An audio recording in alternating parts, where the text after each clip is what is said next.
So I'm so excited that you are back with us today. You always have such valuable insights. In 2017, you wrote The Craving Mind: From Cigarettes to Smartphones to Love, Why We Get Hooked and How We Can Break Bad Habits, which I think that title alone resonates with so many people, quite honestly.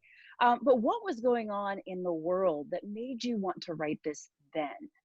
Well, we've been having this growing, epidemic of addictions, basically, and everything from social media to a very strong emphasis on, everyone going viral, whether it's on Twitter or YouTube or Instagram or whatever, that pressure's just been building and building and building over the last couple of years. So it really felt like this book was needed when we're addicted to everything from opioids to romantic love to going viral on Instagram. You do have one chapter in your book called Training Resilience. And I'm wondering, what do you mean by training? Yes, well, I think it's something, if we understand how our minds work, we can start to work with our minds and we can train our minds that way. And resilience is something really that can be trained. I think if we understand what it is, what leads to us being less resilient, and then what the conditions are that we can create that helps us build resilience, it's something that we can train.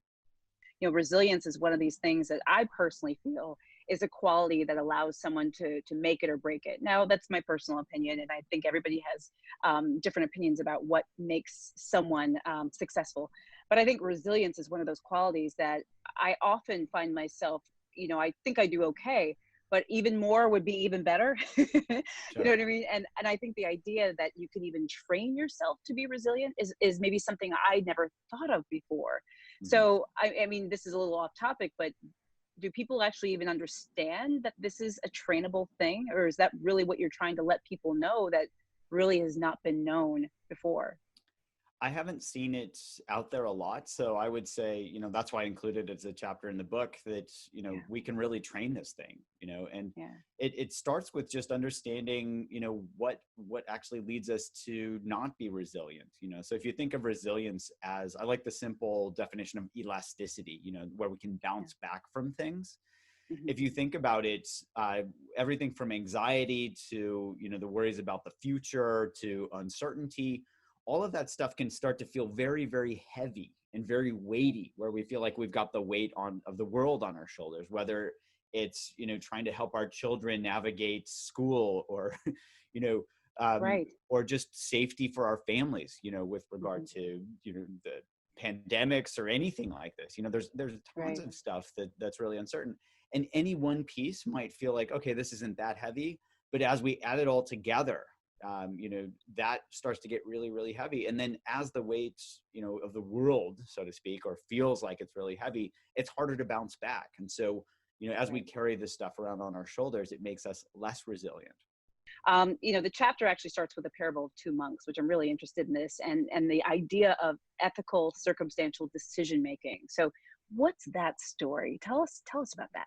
Yeah, it's a great old story. So the idea is, monks and nuns take these vows, and for example, with monks, in some traditions, it's around not touching women, for example. And so these two monks they're walking along a path. They come up to a river. The river's, tough to cross, and so they're about to cross. This woman comes up and says, oh, I can't cross this river by myself. So the old monk picks her up, carries her across the river, sets her down on the other side, and keeps walking.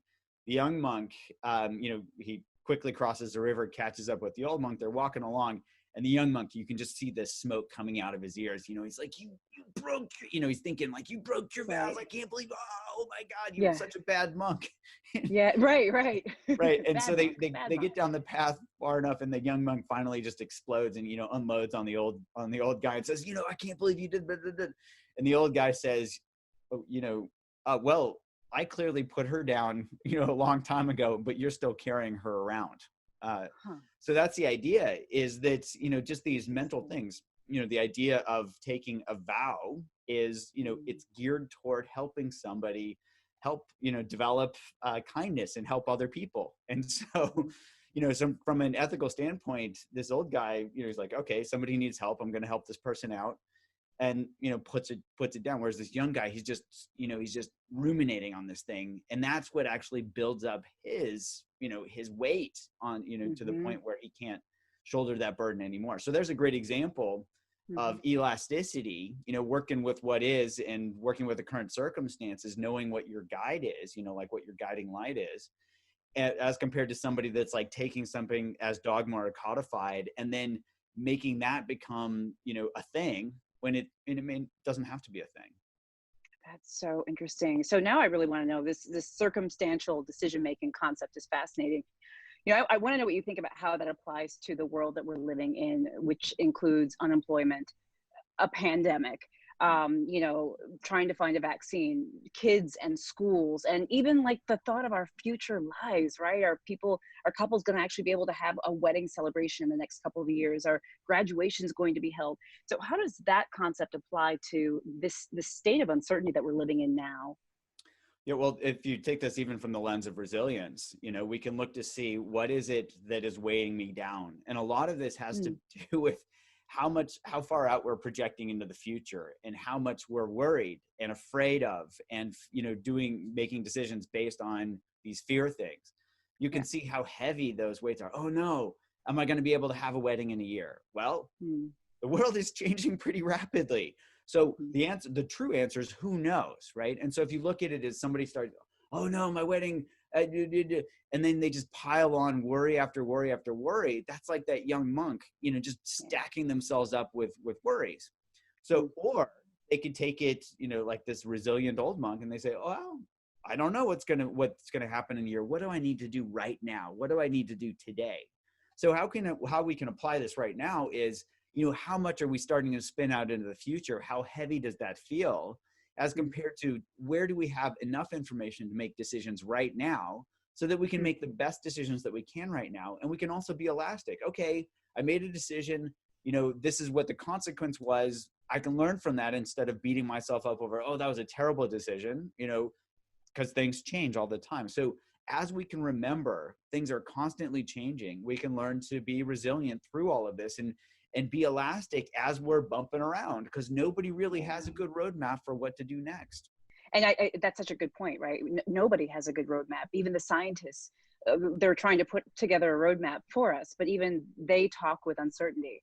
Nothing is certain. And I think that's probably the scariest thing about this is that we can't definitively say, oh, at this time, at this date, in the future, et cetera. And it's probably maybe the first time I feel like I've ever been like this. I can't say when I'm going to get on the plane next. I have no idea. I don't know when I'm going to be able to say I can get on the plane next. And so many things, right? Like, isn't that like, it kind of like, I'm kind of like, it makes me a little, a little jittery because it's not even just doing things. It's the fact that there's this uncertainty about it. You can't even with certain say you can do anything. Right. So yeah. Although there is one certainty. Okay. So the only certain thing is uncertainty. Right. Well, yes, that's but true. as you're talking about this, we can say, okay, where can I be elastic and where can I be resilient around what I need to do right now as we keep things close, as we make decisions today?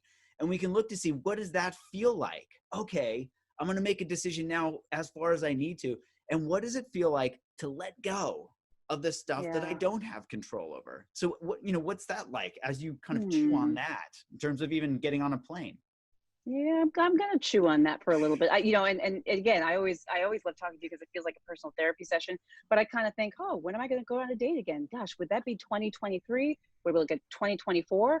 I mean, there's so many things, but I have to say that in this new world, this idea of taking what you just said and me saying, okay, you don't know when you're actually going to be able to go on a date again. So let's figure out how to use Zoom. Okay, let's get really good at FaceTime.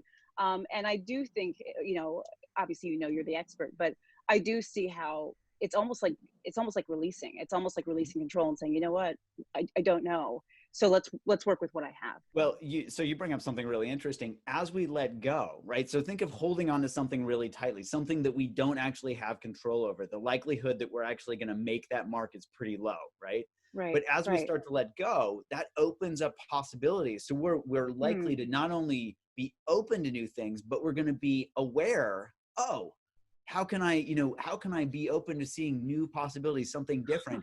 And it's a great condition for allowing us to be creative. Oh, okay, let's be creative here. Where can we look beyond our horizons? Where can we look that we've never looked before? It's an opportunity to actually open up and grow, because we can say, okay, we've got to be creative here. Let's go for that.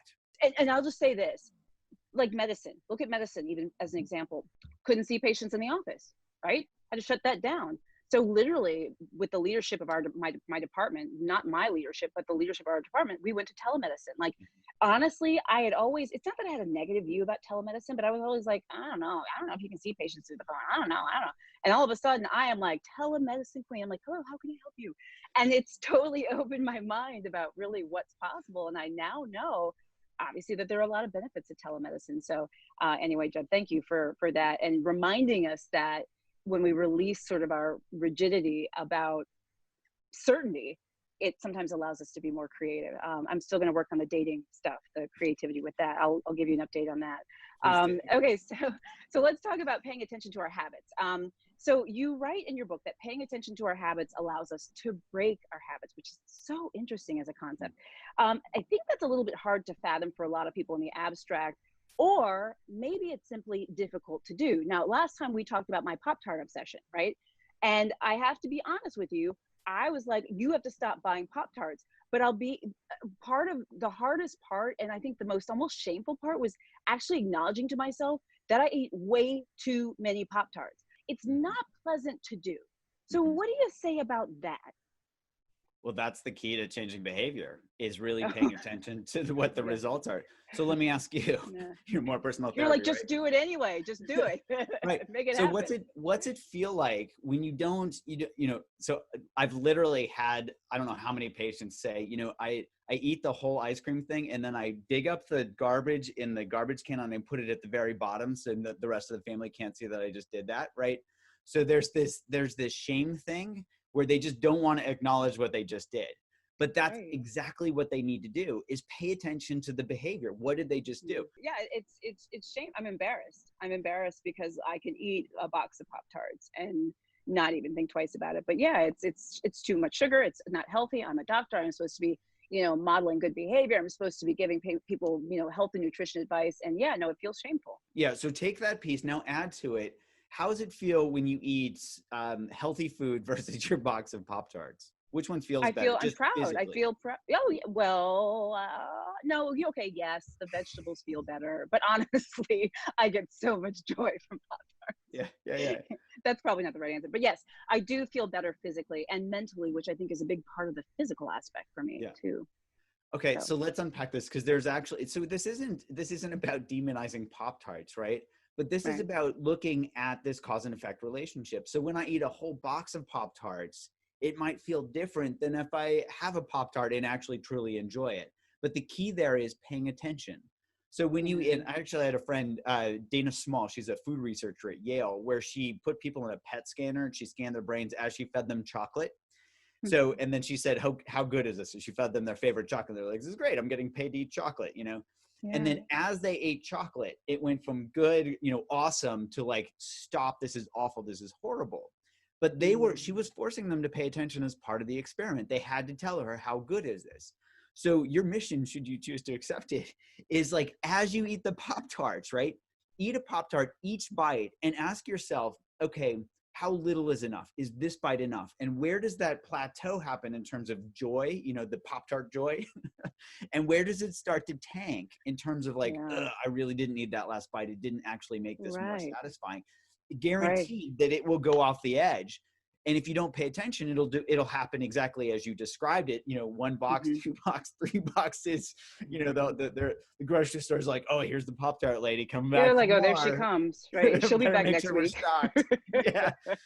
So if you pay attention, it doesn't mean that you can't enjoy a Pop-Tart. But as you pay attention, you can start to say, oh, I ate 1 Pop-Tart. It was enjoyable. It was fine. And it felt good to stop there when I was actually satisfied. Let's talk about like the world we live in today, right? Because it's maybe not that we need to break a habit or have broken habits, but the world around us has changed.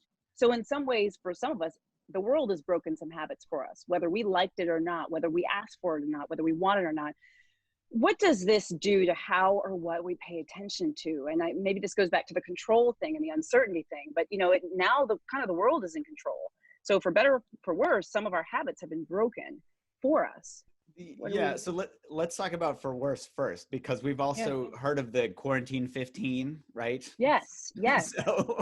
So I don't know if anybody else has, is like developed a donut habit, but certainly people are working from home a lot more now. And so that refrigerator is right there. It's that siren call saying, come to me, that type of thing. And, they're not at work. And so it's not like, the coworker, like looking at them like, you going to the refrigerator again, it's like all they have is the mirror to look at. And so, we're developing these bad habits, and some of this has to do with uncertainty. So uncertainty is unpleasant. And so we can make that feel better by distracting ourselves. We go into the kitchen, we're like, I don't know what I want, but I want something. And it's just that brain saying, I want you to feel better. And so we eat a donut and we feel a little bit better, and we forget what it was for a little while. And then we go back and eat another one. But we're also seeing this with social media. Uncertainty is, think of information as a type of food for our brain, right? So the more information we have, the more we can plan for the future to survive, right? So that's really how our brains are set up for learning, is like, take past experience, project it into the future, and then take the information that you have right now so that you can plan for the future. But if we don't have information, right? So much is up in the air right now. We don't have that information, that spins out into worry. And so we go on social media thinking we're going to get like up-to-date information, right? So that we start scroll, looking for good information. Well, guess what people are doing? They're just panicking right there next to us saying, I need information. Oh no, oh no, oh no. And then suddenly, people are sneezing on our brains with that social contagion of fear and their own anxiety and their own worry.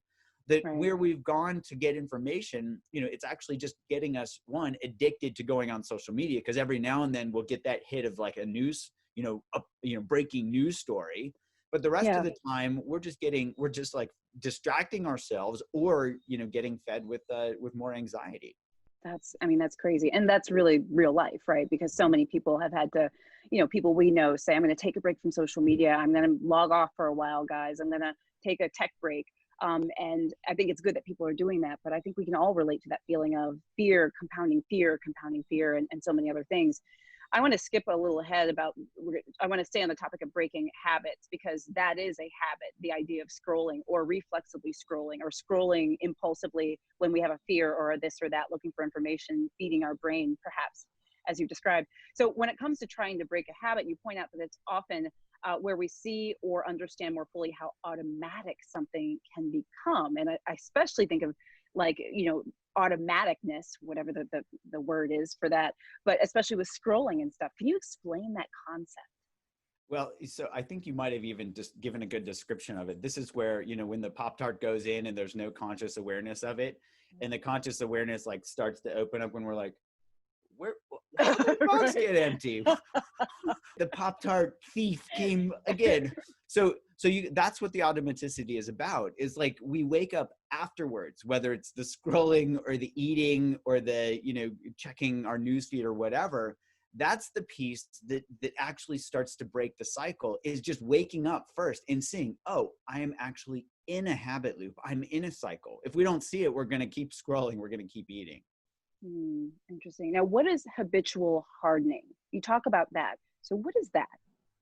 Yeah, so think of this as just like grooving these pathways over and over and over to the point where they just get really, really deep. Think of when the wagon trains went across the US, and they went in the same ruts over and over and over. Some of those ruts stuck around, I want to say for like 100 years or something, some ridiculous amount of time. Yeah, where these things were so entrenched in the earth that, they really stuck around. So that's what happens to our brain. The more we repeat a behavior, the more it gets grooved. For example, I had a patient who came in, he'd been smoking for 40 years. He'd grooved that smoking pathway roughly 293,000 times, right? Every time he smoked a cigarette. What do habits, some of which we've talked about, and breaking habits, things like that, but what do habits, stressors, circumstantial decision-making, what do those things have to do with resilience? Pull this all together for me. Right. So you can think of a habit as being we're not resilient, right? So the more we groove something, Okay. so let's take a view. Like let's say that we're attached to a view. It could be a political view, it could be an environmental view, it could be a mass squaring view. You know, just think of all the views that people so easily get attached to, right? The more attached we are to a particular view, the less resilient we are, right? So somebody says, Mm-hmm. "Hey, have you thought about this?" Our automatic response is no, right? No, Mm-hmm. because I'm really attached to how I see the world. So that's a lack of resilience. That's where we're very rigid, right? And that's Mm-hmm. really problematic because we can't, the more rigid we are with anything, any type of view, any type of behavior, the harder it is to change that. And Mm-hmm. the harder it is to actually survive, because we're not going to actually be working with this ever-changing nature of reality, right? Because the world is constantly changing, so we can't update our views. So think of it that way. The more the more locked in we are to a particular habit or a view, the harder it is to actually take in new information, update what we know, which is actually there to help us survive. Like, oh, so it's very interesting. Even if you look at the mask wearing thing, at the early bit of the pandemic, nobody knew was mask wearing helpful or not, right? Yeah. Did a bunch of studies, and then pretty definitively, wearing a mask really helps prevent the transmission of coronavirus, for Right. example, right? So Right. here, if everybody said, okay, well, we don't know, let's do the studies and see, let's wait and see. Imagine if everybody was resilient and said, okay, I'm going to be open-minded and wait to see what the science says. And then when enough studies come out and it's definitive, everybody's like, oh, here's new information. Let's take that information. Let's use that to help us all survive, as compared Mm-hmm. to, what happened where it just became a politicized thing, and science went out Right. the window. So there's an Right. example of not resistance, right? So resistance to new information. And there's also an example of where we could all be resilient and say, oh, let's take the available information. It might even change over time, but let's be open to this. And the more we do that, and the more we learn that resilience actually feels good, right? Because, Yeah. Yeah. oh, I can adapt. Adaptation is a good thing. The Yeah. easier it is to not get stuck in these old, in any new habit, right? So we might Sure. notice we're paying attention. Oh, I'm going to the refrigerator more. It's not that helpful. Oh, Right. wow, my Pop-Tart credit card bill is oh, maybe not that helpful. Whatever it is, we can start to say, oh, let me roll with this. What can I do? What can I learn from this so that I can grow? Right. You've talked about untraining our minds when it comes to habits, beliefs, good or bad. Mm-hmm. You just now talked about the importance of resilience and how some of the other stressors and things like that play a role. Can you help me understand what the difference is, if there is one? Yeah, so I think of physical, like with weight training, for example, the idea is resistance training, right? So we lift weights against the resistance of gravity, right? And the Right. more weight we can lift, the stronger our muscles get. So that's how we've often been trained, is this heuristic around, oh, you got to push, you got to force, you got to do, that's how you change habits. Well, in reality, that's really good for building muscle mass, but it's not actually good for changing habitual behavior. So I actually flip that on its head and say, this is about unresistance training, right? So the more we resist an idea, the less we're going to be open to that. But the more we can unresist, as in get curious, the more we can say, oh, that's new information. Let me see if I can take that in. I think of that as unresistance training, in the sense that the way that we train our minds is through being open. The way we train our muscles is through resistance. So the two, the two are they're just very specific to their own modality of training. Does that make sense? Got it. It does, and it's unresistance training. That's the phrase, and that makes it's kind of like giving in and just accepting this sort of not fighting it, whatever it is, but being accepting of it and saying, okay, well, let me try it, or let me being open, perhaps. I think that's a really nice way of putting it, being open to what is, which opens us up. It comes to Carol Dweck's definitions of growth versus fixed mindset. So fixed mindset is when we resist what's happening. Growth mindset is when we're open. And like you're saying, we accept, okay, here's the reality. How can I lean into this and learn from it? Right, right. I want to switch gears just a little bit and talk about empathy. Because when I think about empathy, I think about what our world has been through in the last so many months and what we're going through, still be going through for a long time, how our individual worlds have flipped upside down, how the collective world has been flipped upside down. And I think so many of us feel empathy towards others. Is it possible to be fatigued from empathy? Is it possible to have and give too much empathy? Yeah, I think doctors are a really good example of this, but this goes way beyond physicians. So if you think of, and there's this term that wasn't around when I was in medical school. I don't know if it was when you were in medical school, around empathy fatigue. So there's been a lot of research showing that physicians get burnt out at epidemic rates right now, and this was Right, even BC before coronavirus, right? And I'm sure right, it's even worse right, now. So the idea is with empathy is, you walk in somebody's shoes. And if you can put yourself in somebody's shoes, you can relate to where they're coming from. So I think it's hmm really helpful, for example, for white people to put themselves in the shoes of people of color so they can see what microaggressions are like. So they can see, what it's like on an everyday basis. And they're like, oh, this is right, really bad. Like we need to right, change things, right? But right. if we take things personally, that's where empathy can start to get fatigued. So, for example, if you and I take Ah, the weight of our patients' suffering, right? Our patients come to us because they're sick. They don't come to us because they're healthy, unless it's a well visit or right, something like that.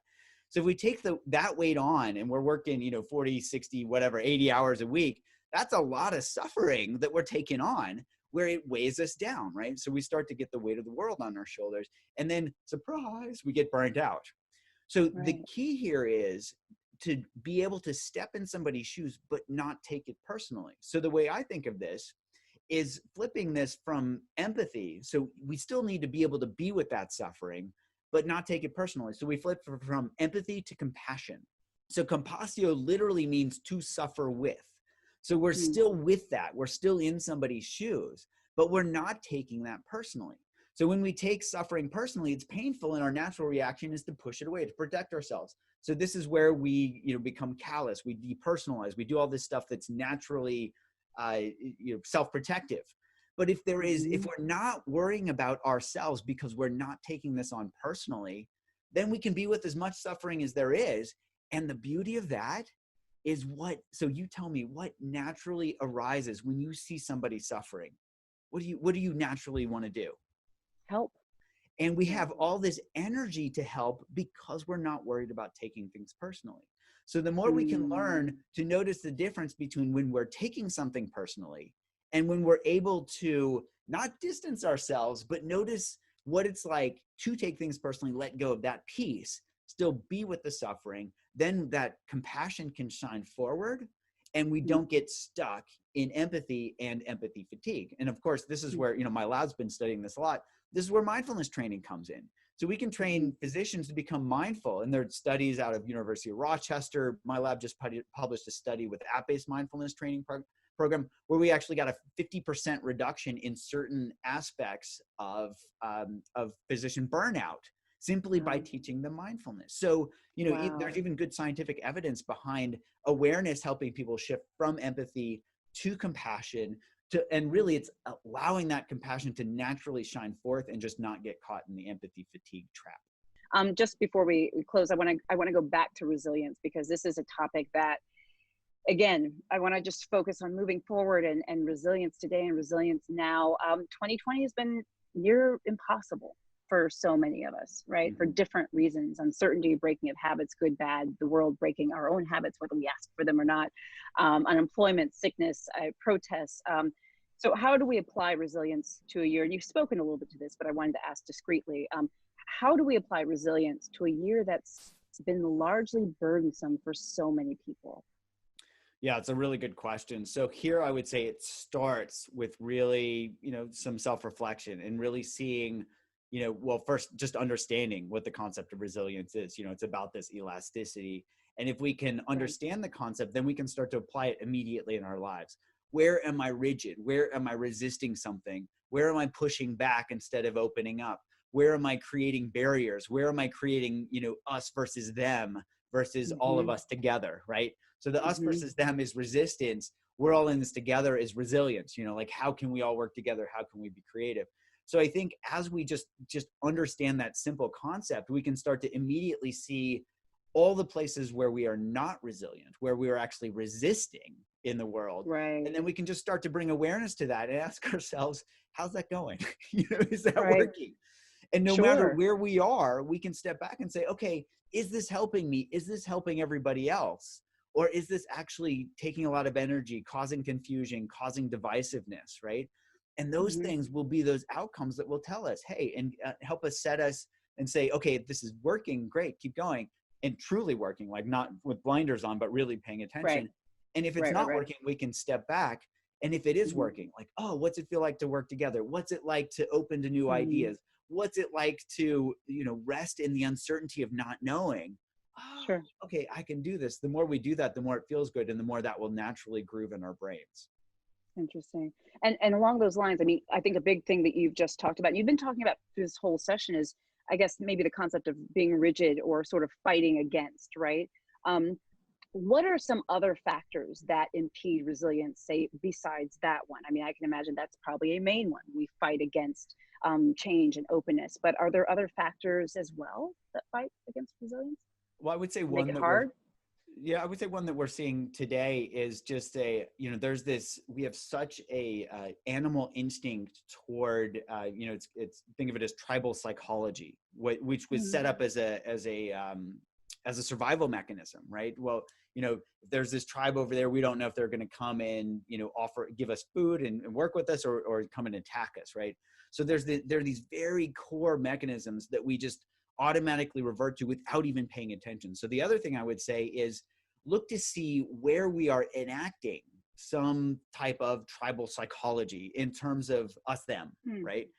And okay. it's like, Okay. okay, what news source do I automatically believe just because it's the news source that's my news Yeah. source, right?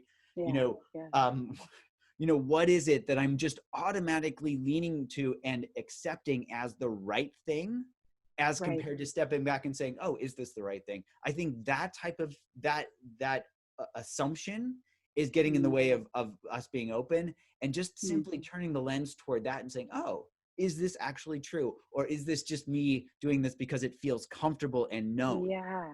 And especially today with political divisiveness and so much else happening, going back to schools, not going back to schools, do the schools open, do they not, kids home, going, I mean, the examples are endless from the times that we're living in literally right now. I think those are really, really great points, this idea of not being rigid and not sort of pushing back, and being open. And then this also concept of, what sort of preconceived notions or beliefs am I bringing to a situation, this tribal, what did you call it? Tribal Tribal philosophy, psychology. Yeah. tribal psychology. Yeah. It's Looking at basically groups in of group, out people. group. Yes, group sort of, dynamics, like you're either this or that, or I'm Right. guessing is that the concept. Very, very helpful, and I think it will help us all. And finally, just to close, before we close, you talked a lot about mindfulness, and we talked a little bit about empathy and healthcare workers, et cetera.